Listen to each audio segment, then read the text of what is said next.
السلام علیکم۔ کبھی آپ نے نوٹس کیا جب آپ کے گھر میں بچے کی بات ہوتی ہے تو صرف ایک بچہ نہیں، ایک امید پیدا ہوتی ہے، ایک دعا پیدا ہوتی ہے اور ایک نئی کہانی شروع ہوتی ہے۔ اور پھر کبھی کبھی دل کے کسی کونے میں ایک خاص خواہش بھی ہوتی ہے۔ کچھ لوگ کھل کر کہتے ہیں، کچھ صرف سجدوں میں چھپ کر رو لیتے ہیں، لیکن ایک بات یاد رکھیے، اولاد دینا صرف اللہ کا کام ہے۔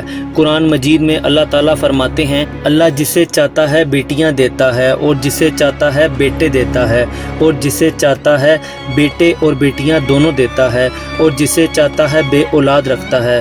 سورہ الشورى۔ یعنی فیصلہ اس کا ہے، لیکن دعا کرنا، امید رکھنا اور قرآن کے ذریعے اللہ سے رجوع کرنا، یہ ہمارا حق بھی ہے اور عبادت بھی۔ آج ہم بات کریں گے ایک ایسے عمل کی جو لوگ سورہ محمد کے ساتھ کرتے ہیں، لیکن اس نیت کے ساتھ کہ اللہ انہیں نیک اور صحت مند اولاد عطا کرے، اور اگر اس کی مرضی ہو تو بیٹا بھی عطا کرے۔ میں اس کے متعلق آپ کو زبردست واقعہ بتاتا ہوں۔ ایک شوہر اور بیوی تھے، شادی کو 5 سال ہو چکے تھے، ڈاکٹر وزٹس، رپورٹس، میڈیسن سب چل رہا تھا، فیملی پریشر الگ، لیکن ان کی سب سے بڑی ٹینشن صرف اولاد نہیں تھی، ان کی ٹینشن تھی یا اللہ ہمیں نیک اولاد دے جو ہمارے لیے صدقہ جاریہ بن جائے۔ ایک دن انہوں نے فیصلہ کیا، سٹریس کم کریں گے، نماز پکی کریں گے اور روز قرآن کی تلاوت شروع کریں گے۔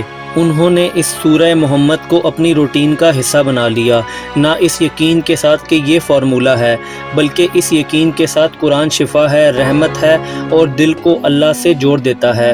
اور کچھ مہینے بعد ان کے گھر خوشخبری آئی۔ اب کیا یہ صرف سورہ محمد کی وجہ سے ہوا یا اللہ کی مرضی تھی جو ان کے صبر کے بعد پوری ہوئی؟ جواب سمپل ہے، ہر چیز اللہ کی مرضی سے ہوتی ہے، لیکن قرآن سے جڑنا برکت کا ذریعہ ضرور بنتا ہے۔ سورہ محمد کیا ہے؟ سورہ محمد قرآن کی 47ویں سورہ ہے۔ اس سورہ میں ایمان کی مضبوطی کا ذکر ہے، صبر اور استقامت کا ذکر ہے، اللہ پر توکل کا ذکر ہے، اور جب بندہ اللہ پر توکل کرتا ہے تو اللہ اس کے لیے راستے کھول دیتا ہے۔ قرآن میں اللہ تعالیٰ فرماتے ہیں، اور جو اللہ سے ڈرتے ہیں اللہ ان کے لیے نکلنے کا راستہ بنا دیتا ہے اور انہیں وہاں سے رزق دیتا ہے جہاں سے ان کے وہم و گمان میں بھی نہیں ہوتا۔ سورہ الطلاق۔ اولاد بھی رزق ہے اور رزق کا دروازہ اللہ ہی کھولتا ہے، ضرور سمجھ لیجئے۔ یہ عمل کوئی گارنٹی نہیں، یہ کوئی فارمولہ نہیں ہے، یہ کوئی science based gender selection method نہیں ہے۔ اسلام میں جینڈر سلیکشن کا کنسیپٹ اس طرح نہیں دیا گیا، لیکن دعا، تلاوت، صدقہ اور نیت، یہ سب چیزیں قسمت کے لکھے ہوئے فیصلوں تک پہنچنے کا ذریعہ بن سکتی ہیں۔ جیسے حضرت زکریا علیہ السلام کی دعا تھی، یا ربی مجھے اکیلا نہ چھوڑ، تو بہترین وارث ہے، سورہ الانبیاء۔ اور سورہ آل عمران میں آیا ہے، یا اللہ مجھے اپنی طرف سے پاک اور نیک اولاد عطا فرما۔ دیکھیے، انہوں نے جینڈر اسپیسیفک نہیں کیا، انہوں نے نیک اولاد مانگی، اس لیے نیت سب سے امپورٹنٹ ہے۔ اگر کوئی شخص اس سورہ کے ذریعے دعا کرنا چاہتا ہے تو طریقہ یہ ہو سکتا ہے، سب سے پہلے نیت کریں، یا اللہ اگر میرے حق میں بہتر ہے تو مجھے نیک اور صحت مند بیٹا عطا فرما، اور اگر بیٹی بہتر ہے تو مجھے اس پر راضی کر دے۔